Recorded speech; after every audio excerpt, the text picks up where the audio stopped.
Mon poids le plus haut, c'était 120 kilos il y a un peu plus d'un an. Et aujourd'hui, j'ai perdu 24 kilos. Et mon objectif, c'est 85 kilos. Donc ça, c'est mes séances du vendredi. Je vais à la piscine. Hello tout le monde, j'espère que vous allez bien. Moi, ça va plus ou moins. Je suis un petit peu stressée parce que aujourd'hui, c'est samedi et mon semi-marathon, non, pas mon semi-marathon, ma course, le 8 km, c'est demain. Donc voilà, j'ai mon dossard pour la course de demain. Je suis allée le chercher tout à l'heure. Et la pression ne fait que monter, mais je pense que je suis prête. Je vais donner le meilleur de moi-même. Et je fais une rétrospective, j'hallucine. Franchement, ce parcours, c'est incroyable. Dire qu'il y a 6 mois ou 7 mois, je ne pouvais même pas courir 5 minutes. 5 minutes, j'en étais incapable. Donc, j'arrête pas d'y penser, de faire des scénarios. Je sais pas comment ça va se passer. Mais bon, j'essaye de me calmer, de me dire que je me suis bien entraînée, que j'ai atteint un niveau plutôt correct et que ça va bien se passer.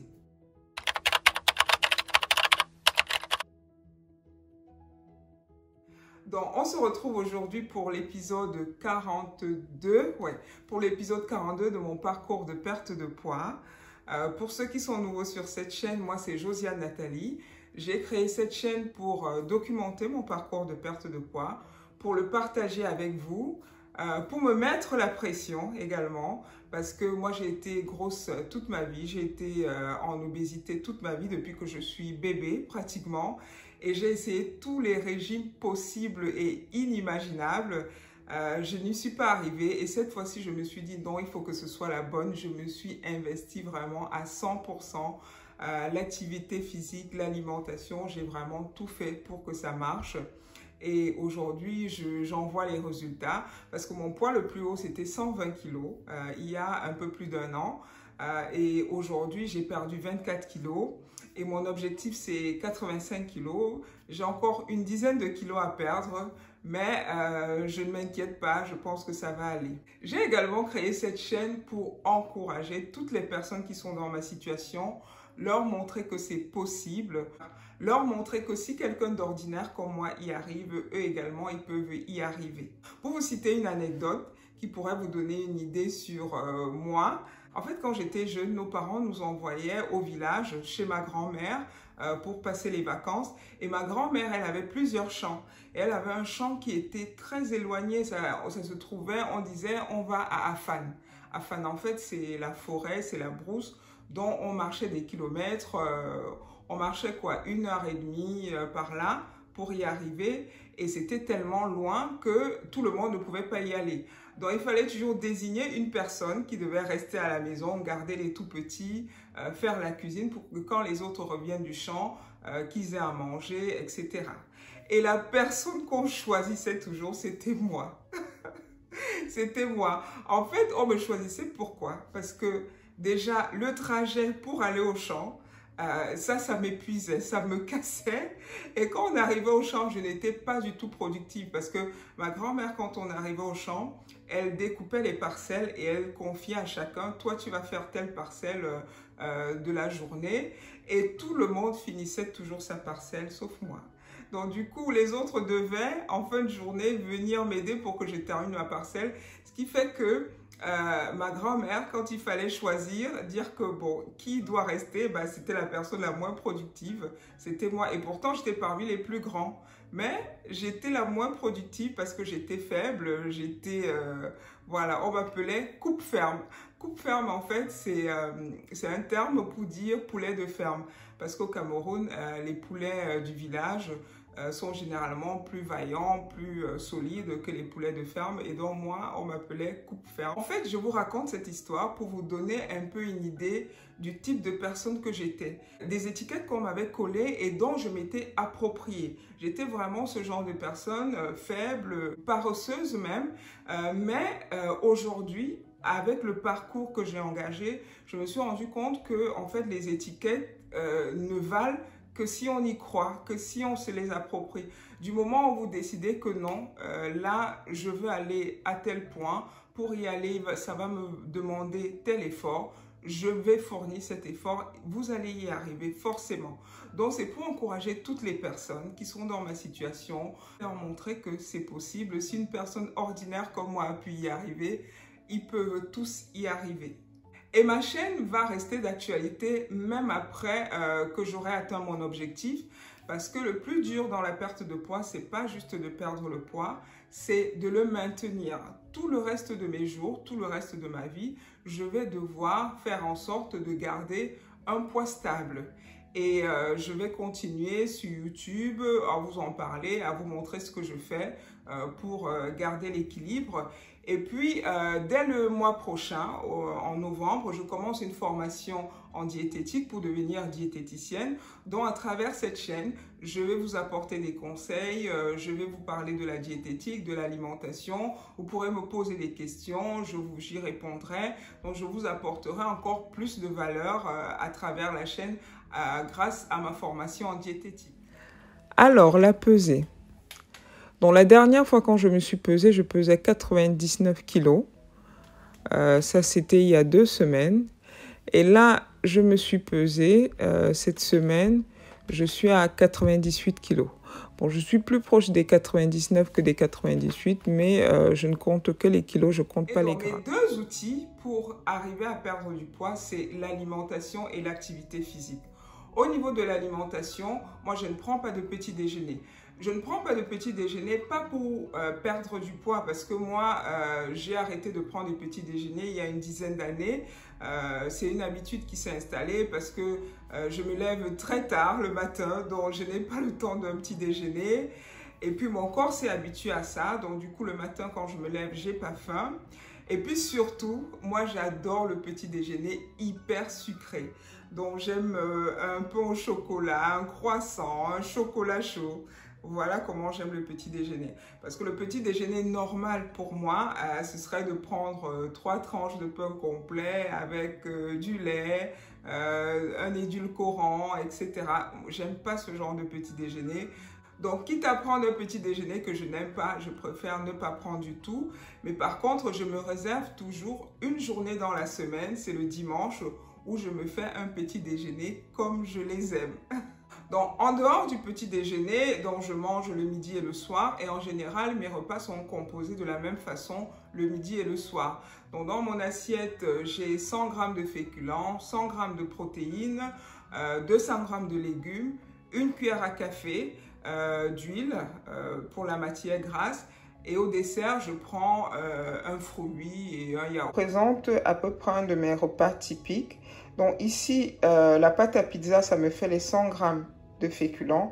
Bon, ça dépasse un petit peu 100 g, mais bon, c'est pas grave. Et au niveau de la viande hachée, donc c'est les protéines, j'en ai pour à peu près 100 g.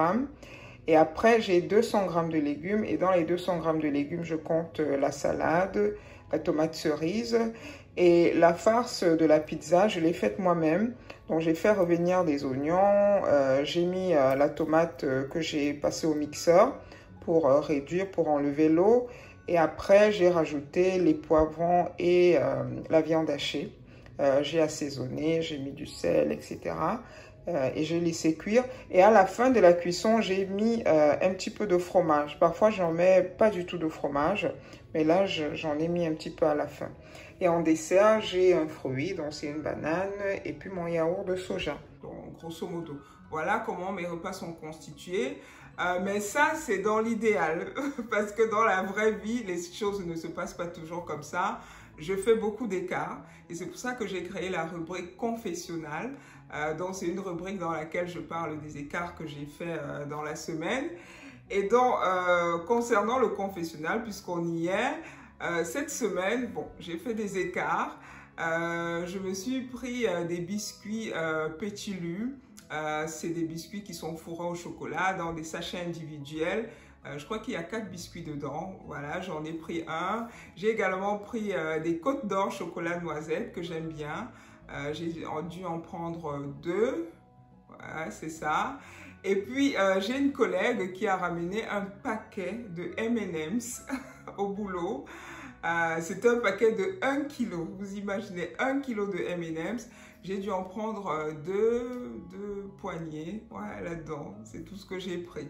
Donc voilà grosso modo ce que j'ai fait comme écart la semaine dernière. Non, quoique, j'allais oublier. Jeudi, je me suis acheté une baguette. Et le deal, c'était, j'allais la manger avec ma salade. J'allais prendre juste un quart de la baguette pour la manger avec ma salade. Sauf que j'ai pris un quart, après j'ai pris l'autre quart, après j'ai pris l'autre. Finalement, j'ai fini la baguette en un seul repas. Et ça, c'est un écart parce que je n'ai pas respecté ce que je devais prendre. Je devais prendre un quart, mais finalement, j'ai mangé une baguette entière. Donc voilà mon confessionnal pour la semaine. Et au niveau de l'activité physique, comme vous le savez, moi, j'adore faire le sport. Donc, je fais du sport tous les jours. Mais quand je fais du sport tous les jours, certaines personnes peuvent se dire « Oh, mais c'est trop… » Non, en fait, je marche tous les jours. Et les jours où je ne marche pas, j'ai des activités physiques spécifiques.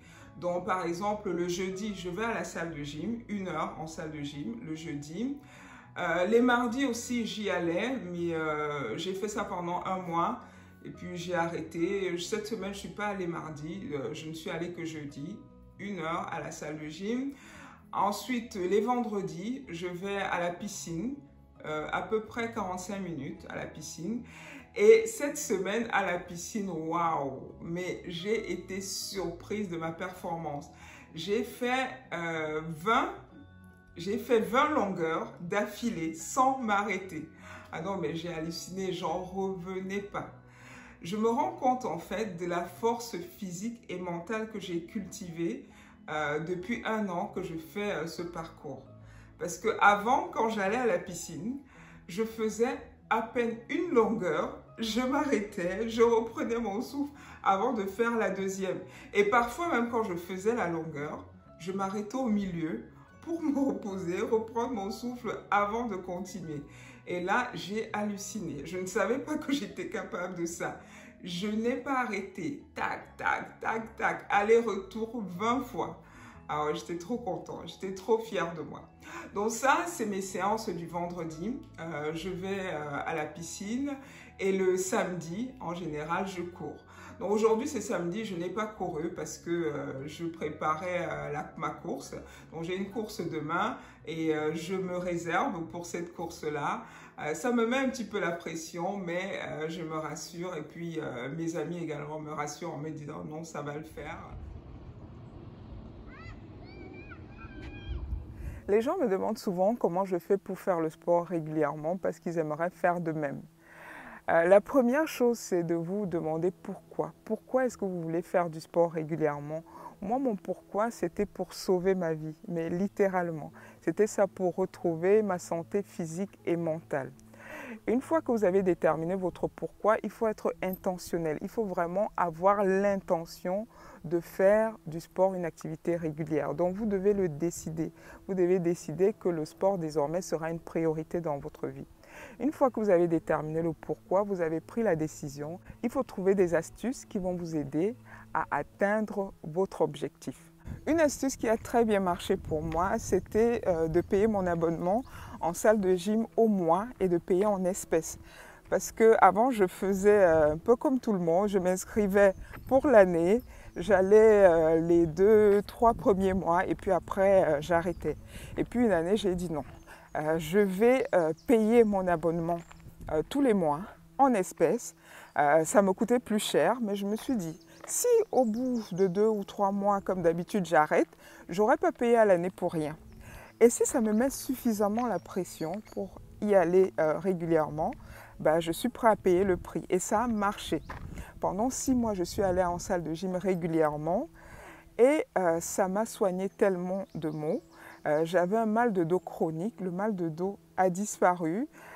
J'avais également mal aux genoux, ça a soulagé mes genoux. Et puis j'ai perdu un petit peu de poids. Donc si vous voulez faire du sport une activité régulière, demandez-vous quel est votre pourquoi, soyez intentionnel et puis trouvez des astuces qui vont vous y encourager. Et donc voilà, c'est fini pour aujourd'hui. Je vous donne rendez-vous pour la semaine prochaine, sans faute, parce que je vais vous faire un petit reportage sur ma course, comment est-ce que ça s'est passé, comment est-ce que je me suis sentie, est-ce que je suis arrivée au bout de la course. Je vous dirai ça la semaine prochaine. Merci d'avoir regardé ma vidéo. On se dit à la semaine prochaine. Bye bye.